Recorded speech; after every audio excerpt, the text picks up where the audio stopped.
I don't know about you, but I feel a pretty heavy weight on my heart. And I just want to create space to hold that, in this room, in this sacred place, in this digital sphere beyond these walls where people are tuning into this community as well. That this was a hard week. And there were some hard things that emerged this week in all kinds of ways. And many of us will be feeling that today and tomorrow. The opening words for today's sermon come from Margaret Sanger, who's a Unitarian and also the founder of Planned Parenthood. And she said, "No woman can call herself free until she can choose consciously whether she will or will not be a mother. No woman can call herself free until she can choose consciously whether she will or will not be a mother." Now, as I mentioned earlier, I changed the subject of today's sermon, and given recent events, honestly, how could I speak to anything but the recent approval of the criminalization of abortion? And that's what we're talking about by the United States Supreme Court, that the courts have now deemed it legal to criminalize abortion in our country. And I admit, I honestly don't want to be preaching this sermon for a whole host of reasons, one of which is the decision itself. Another one is that this subject is a very challenging and painful one for me and for others. But of course, this topic is something that I feel like I need to speak to because it's in the room, whether we talk about it or not. The recent, what I would describe as decimation of reproductive rights has been startling and in my mind also horrifying. And I know again that many of you are hurting and scared for your future and your children's future.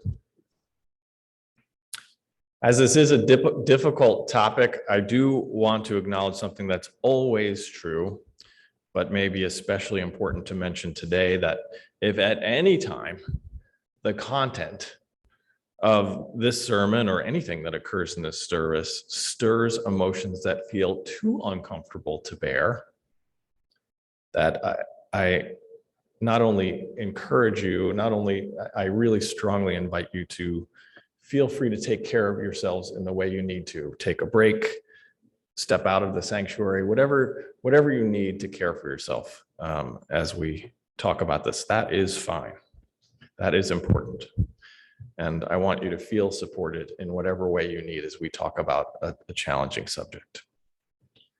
I also want to mention that we have two important and essential traditions in Unitarian Universalism: the freedom of the pulpit and the freedom of the pew. The freedom of the pulpit says that basically I can freely preach to you from my conscience and offer you the most important insights I believe I have on any subject to the best of my ability. Freedom of the pew says you don't have to believe a word of it. You can find value in some of my words, all of my words, or none of my words. That's one of the great traditions, or two traditions within our movement: the freedom of the pulpit and the freedom of the pew. With that said, I believe the recent Supreme Court decision regarding abortions is a strong word, is barbaric. I believe it is political violence being committed against women and families. I think it's important to realize that while some of those who advocate for the criminalization of abortion may feel an honest concern for an embryo or a fetus, like I believe that there are people who advocate for that who actually do feel that concern. I also believe that the opposition to safe legal abortion is primarily driven by a strict, moralistic, male-dominated mindset that supersedes even what the Bible says. The core ostensible argument against abortion is the conviction that a fetus or even an embryo, or even further back to conception, is the same as a baby. But something we don't often acknowledge is that even the Bible knows the difference between a pregnancy and a person. In neither the Hebrew scriptures or Christian scriptures does the Bible make any reference to the prohibition of abortion at all. And this was not from a lack of knowledge at the time about the possibilities of terminating pregnancies. Nearby Assyria had laws that punished people for performing abortions. There is, however, one reference in the book of Exodus regarding an accidental miscarriage that does offer some insight in reference to how the Bible understands a pregnancy as distinct from a person. And I want to share with you the text. And it's a little hard to follow, but I invite you into it because I think it's important to know this side of things. It says, when men have a fight and hurt a pregnant woman so that she suffers a miscarriage, but no further injury. So she suffers a miscarriage, but she's not injured in other ways. The guilty one shall be fined as much as the woman's husband demands of him, and he shall pay in the presence of the judges. But if injury ensues, and in this case they mean to the woman, if injury ensues to the woman, you shall give life for life, eye for eye, tooth for tooth, hand for hand, foot for foot, burn for burn, wound for wound, stripe for stripe. The Bible here is saying something really like a little bit complicated, but very interesting, which is that saying is that if a pregnancy is lost to miscarriage due to a woman being struck by men having a fight, the husband will be, and this is patriarchal stuff, but the husband will be awarded a fine similar to those to the loss of property. So if the miscarriage occurs because of that incident, the husband, the family, would be rewarded a financial fine, which is the common practice for a financial loss. Only if the woman herself is injured or killed are more severe penalties demanded in comparison to the injury that occurred to the woman.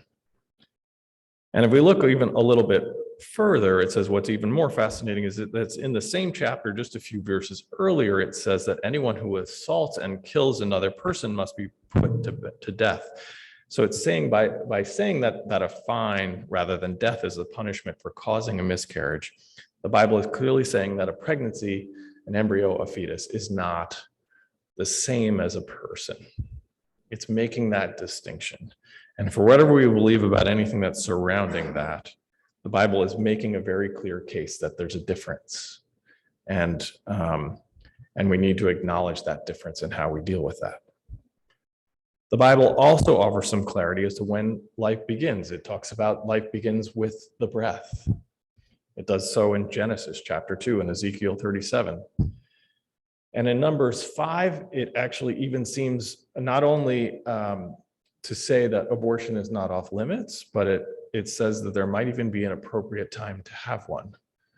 In that section, it talks about in the cases of infidelity, abortion might be appropriate consequence or circumstance. But truthfully, as a religiously free and pluralistic country, I think it's important we know that context, but I think the Bible really shouldn't have any bearing on our laws at all. It's not, we're a religiously free and pluralistic country, and the Bible, whatever it says, should be not determining our laws. So the question then comes back to, if it's not the Bible, then what is driving the conservative case against abortion? Could it be a sincere care for the fetus or the embryo? Is that a possibility?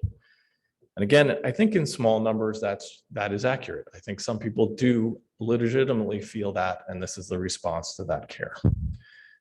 But I think I have trouble as a whole buying into that, given the political platform of most of those who are opposed to legalized abortion.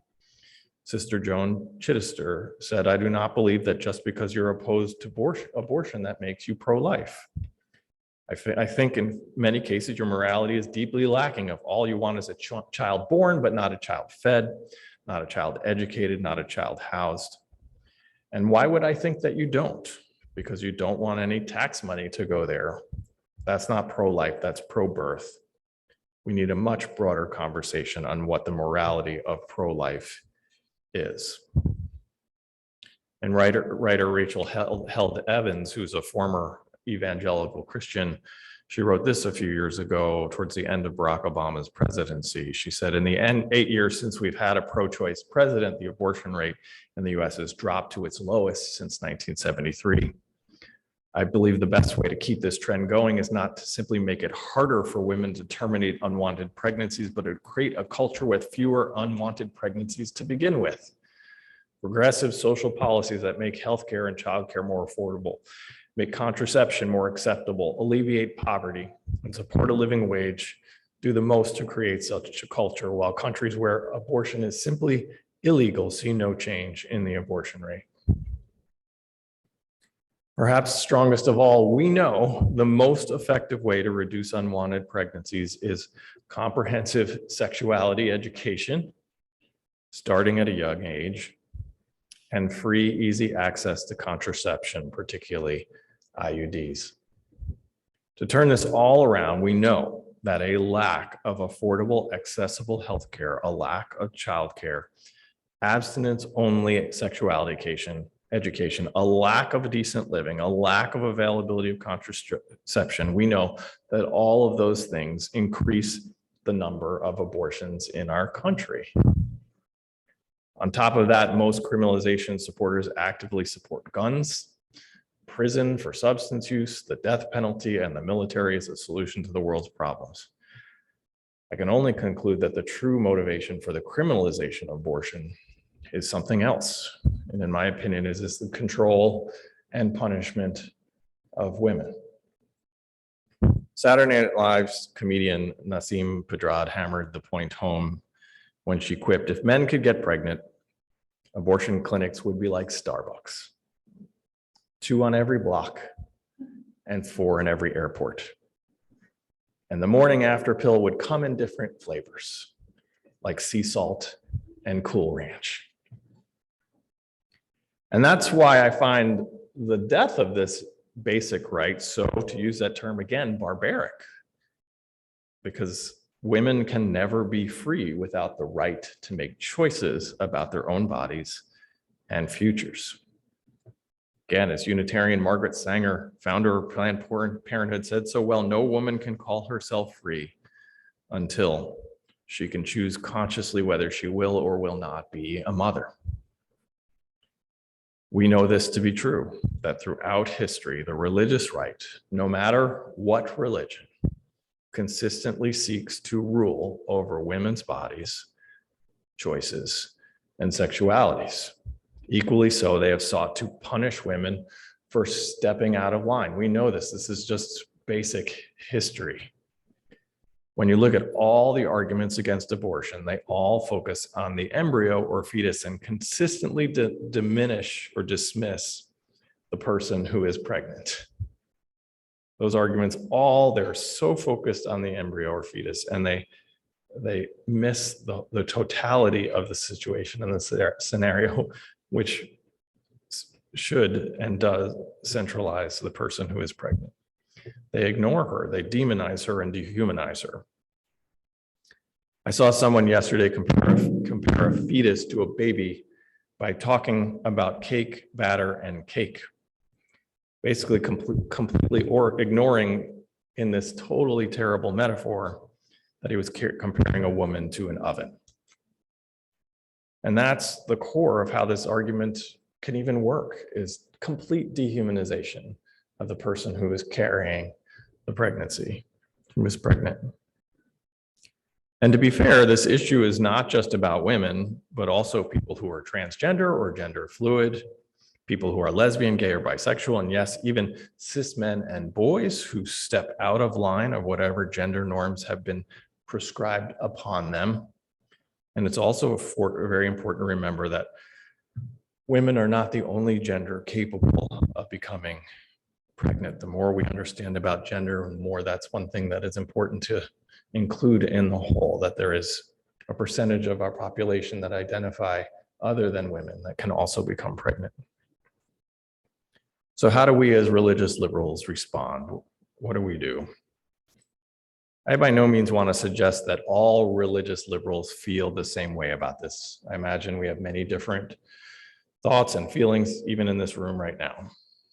I think the core that I think holds liberalism together is a consistent desire to expand the circle of our capacity for empathy. I think that is a profound trait of religious liberalism, and I also believe political liberalism at its finest. Author Jaron Lanier describes it like this. He says, an imaginary circle of empathy is drawn by each person, that each of us draws an imaginary circle of empathy. And if someone falls within your circle of empathy, you wouldn't want to see him or her hurt or killed.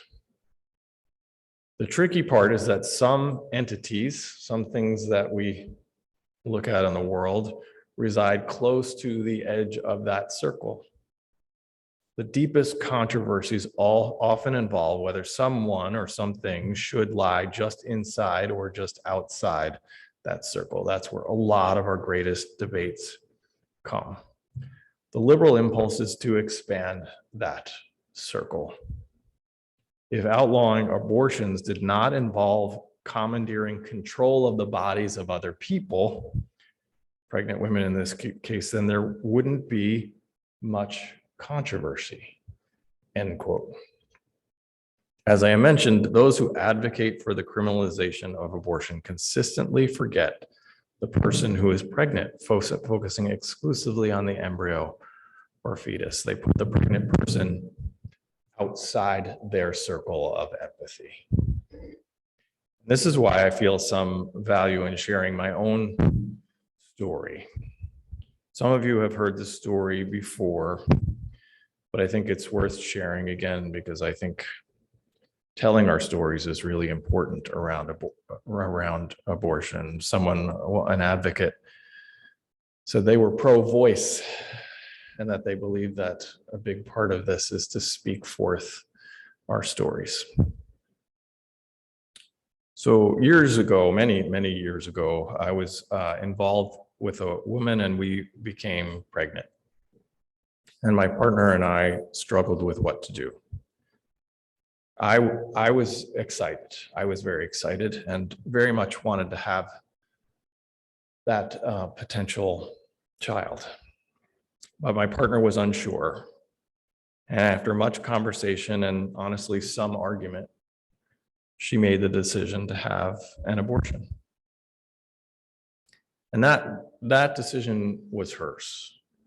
And it's not for me to share her reasons or why, just to acknowledge that that decision was hers. But I also wanted to recognize that in that decision, I was heartbroken. I remember the day I drove her to the clinic, I felt numb all over. My body was heavy, like I was wading underwater. And every movement felt an urge of refusal. I had to leave during the process and somehow found myself in a nearby Babies R Us. And I wandered through the store, through the beautiful wooden cribs, the onesies, the board books, and the stuffed animals. And I saw a stuffed butterfly there, a butterfly that I still have today as a reminder and a placeholder for love. And I grieved heavily for that, what I experienced as a loss. And for months, I wrestled my way through life.